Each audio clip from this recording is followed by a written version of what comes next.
Hello friends, एक बार फिर आप सभी का स्वागत है आपकी अपनी यूट्यूब चैनल स्टार एजुकेशन में। आज की वीडियो में हम क्लास 12th की फिजिक्स के चैप्टर नंबर 3 का पार्ट नंबर 2 देखने वाले हैं। पार्ट नंबर 1 हमने कंप्लीट कर लिया है। जिसने वह वीडियो नहीं देखा है तो इस वीडियो के डिस्क्रिप्शन में आप वह वीडियो जाकर देख सकते हैं। तो आइए स्टार्ट करते हैं आज का हमारा वीडियो। तो आज की वीडियो में हम सबसे पहले देखने वाले हैं धारा घनत्व के बारे में। तो आप सभी हेडिंग बना लें, धारा घनत्व। तो क्या होता है धारा घनत्व? लिखा है कि किसी चालक में किसी बिंदु पर प्रति एकांक क्षेत्रफल से अभिलंबवत गुजरने वाली विद्युत धारा को उस बिंदु पर धारा घनत्व कहते हैं। इसे J से प्रदर्शित करते हैं। लिखा है यदि चालक के अनुप्रस्थ परिच्छेद का क्षेत्रफल A तथा उसमें प्रवाहित होने वाली धारा I है तो धारा घनत्व क्या हो जाएगा? J बराबर I बटा A। एक परिभाषा इस फॉर्मूले से बन सकती है कि किसी चालक में प्रवाहित होने वाली धारा और चालक के अनुप्रस्थ काट के क्षेत्रफल का जो अनुपात है निकल के आएगा उसे हम धारा घनत्व बोलेंगे।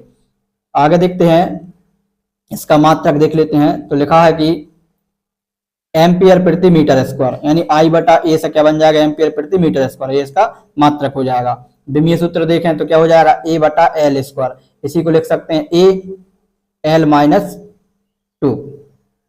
अब नोट करके लिखा है कि धारा घनत्व एक सदिश राशि है।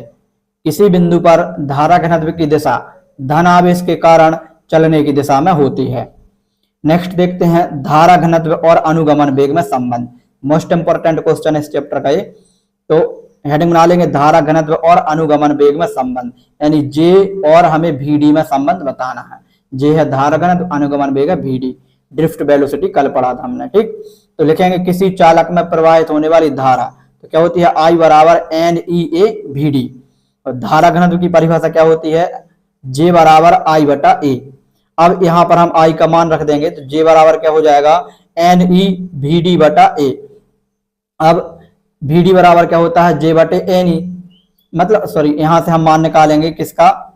A से ही कैंसिल कर देंगे। A से ही कैंसिल करेंगे तो क्या हो जाएगा? J बराबर NE VD। यहाँ से हम VD का मान निकालेंगे तो आंसर आएगा J बटा NE। ये हमारा धारा घनत्व और अनुगमन वेग में संबंध हो जाएगा। नेक्स्ट क्वेश्चन देखेंगे ओम का नियम।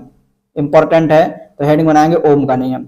लिखेंगे ओम का नियम सन 1826 में जर्मन वैज्ञानिक डॉक्टर जॉर्ज साइमन ओम ने दिया था। इस नियम के अनुसार यदि किसी चालक की भौतिक अवस्थाएं जैसे कि ताप ना बदले तो चालक के सिरों के बीच लगाए गए विभवांतर एवं उसमें प्रवाहित विद्युत धारा का अनुपात नियत रहता है। यहां पर लिखा ओम के नियम से भी समानुपाती I। अब यदि हम यहां से समानुपातिक चिन्ह हटाएं तो क्या आ जाएगा? V बराबर RI। R यहाँ पर क्या है? एक नियतांक है। यह करके लिख देंगे R बराबर V बटा I, नियतांक बन जाएगा। इसका ग्राफ खींचा तो इस प्रकार से इसका ग्राफ बन जाएगा, ठीक। अब स्पष्ट है, क्या स्पष्ट है इससे? तो लिखेंगे स्पष्ट है कि जो परिपथ ओम के नियम का पालन करते हैं उनके लिए ग्राफ VI एक सरल रेखा होता है। कैसा होता है? सरल रेखा। तो ऑब्जेक्ट बन सकता है कि जो परिपथ ओम के नियम का पालन करते हैं उनके लिए ग्राफ कैसा होता है? तो एक सरल रेखा होता है। आगे देखते हैं विद्युत शक्ति के बारे में देखते हैं क्या होती है विद्युत शक्ति। तो हेडिंग बना लेंगे विद्युत शक्ति, इलेक्ट्रिक पावर। तो लिखा है किसी विद्युत परिपथ में विद्युत ऊर्जा के क्षय होने की दर को विद्युत शक्ति कहते हैं। इसे हम P से दर्शाते हैं। क्षय मतलब हानि, ठीक। तो किसी परिपथ में ऊर्जा के क्षय होने की दर विद्युत शक्ति कहलाती है। विद्युत शक्ति बराबर होता है व्यय विद्युत ऊर्जा बटे समय, यानी समय के साथ जो ऊर्जा में कमी हो रही है उसे हम विद्युत शक्ति बोलते हैं। सूत्र हो जाएगा P बराबर W बटा T। एक फॉर्मूला से भी परिभाषा बन जाएगी कि समय और ऊर्जा और समय का अनुपात क्या कहलाता है? विद्युत शक्ति कहलाता है। अब यहां से कुछ फॉर्मूले हैं, आप याद रखेंगे। P बराबर क्या होता है? VI T बटा T। T से T कैंसिल हो जाएगा तो P बराबर VI। इंपॉर्टेंट फॉर्मूला से आप याद रखेंगे। एक होता है P बराबर I स्क्वायर RT बटा T। तो T से T कैंसिल हो जाएगा तो क्या हो जाएगा? I स्क्वायर R हो जाएगा। एक हो जाएगा P बराबर V स्क्वायर T बटे में RT। T से T कैंसिल तो V स्क्वायर बटे R। ये P के 3-4 फॉर्मूले हैं, इनको आप याद रखेंगे।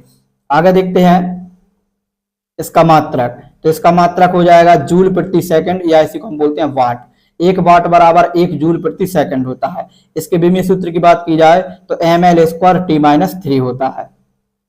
अब हम देखते हैं विशिष्ट प्रतिरोध को। तो विशिष्ट प्रतिरोध क्या होता है, तो हेडिंग बनाएंगे विशिष्ट प्रतिरोध, या इसी को बोलते हैं प्रतिरोधकता। तो किसी चालक के किसी बिंदु पर विद्युत क्षेत्र की तीव्रता तथा धारा घनत्व के अनुपात को विशिष्ट प्रतिरोध या प्रतिरोधकता कहते हैं। इसे रो से प्रदर्शित करते हैं, ये रो का निशान है, ठीक। तो विशिष्ट प्रतिरोध बराबर विद्युत क्षेत्र की तीव्रता बटे धारा घनत्व होता है। तो रो बराबर क्या हो जाएगा, ई बटे जे हो जाएगा। ई हो जाएगी विद्युत क्षेत्र की तीव्रता और जे हो जाएगा धारा घनत्व। अब ई बराबर क्या होता है, वी बटे एल, और जे बराबर क्या होता है, आई बटे ए। दोनों की वैल्यू पुट करेंगे तो रो बराबर क्या हो जाएगा, वी बटे एल बटे में आई बटे ए। ये ए और आई पलट जाएंगे तो ऐसा हो जाएगा रो बराबर वी बटे एल इंटू ए बटे आई। अब चूंकि आर बराबर क्या होता है, वी बटे आई, तो इसकी यहाँ पर हम आर लिख देंगे। तो रो बराबर निकल के आएगा R into A upon L. अब यहाँ पर इन संकेतों के नाम लिखे हुए हैं। तो आर क्या है, विद्युत विभव, ए है क्षेत्रफल और एल है लंबाई। विशिष्ट प्रतिरोध चालक के पदार्थ का लाक्षणिक गुण होता है, इसको आप याद रखेंगे। आगे देखेंगे इसका मात्रक। तो इसका मात्रक क्या निकलेगा, तो रो का मात्रक हो जाएगा आर का मात्रक इंटू ए का मात्रक बटे एल का मात्रक। तीनों के मात्रक लिखेंगे तो ओम मीटर स्क्वायर बटे मीटर, 1 मीटर से 1 मीटर कैंसिल, तो ओम इंटू मीटर हो जाएगा। विमीय सूत्र की बात करें तो ml³ T-3 A-2 होता है। अब इसके बाद हम देखेंगे विशिष्ट चालकता। तो विशिष्ट चालकता क्या हो जाएगा, तो विशिष्ट प्रतिरोध का व्युत्क्रम क्या कहलाती है, विशिष्ट चालकता कहलाती है। इसे हम सिग्मा से दर्शाते हैं। तो विशिष्ट चालकता बराबर 1 बटा विशिष्ट प्रतिरोध, यानी सिग्मा बराबर 1 बटा रो। रो का मान रखेंगे तो क्या हो जाएगा, सिग्मा बराबर 1 बटा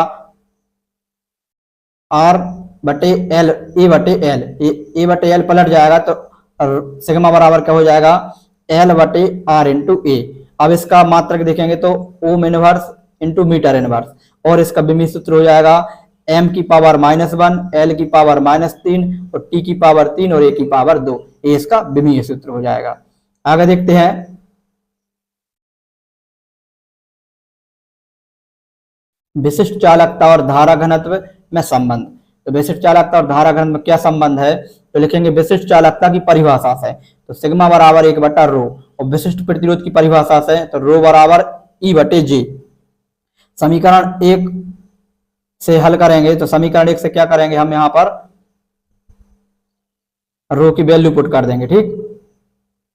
तो क्या आ जाएगा, सिग्मा बराबर 1 बटे ई बटे जे, या जे बटे ई हो जाएगा। तो जे बराबर क्या हो जाएगा, सिग्मा इंटू ई। सदिश रूप में लिखेंगे तो जे वेक्टर बराबर सिग्मा ई वेक्टर। धारा घनत्व बराबर क्या होता है, विशिष्ट चालकता इंटू विद्युत क्षेत्र की तीव्रता। तो ये हमारे छोटी छोटी परिभाषाएं कंप्लीट होती हैं। कल की वीडियो में हम स्टार्ट करेंगे प्रतिरोध के बारे में, प्रतिरोधों का संयोजन देखेंगे। यहाँ से हम कल की वीडियो स्टार्ट करने वाले हैं। तो आज की वीडियो में हम इतना ही रखते हैं। यदि वीडियो पसंद आया हो तो वीडियो को लाइक जरूर करें।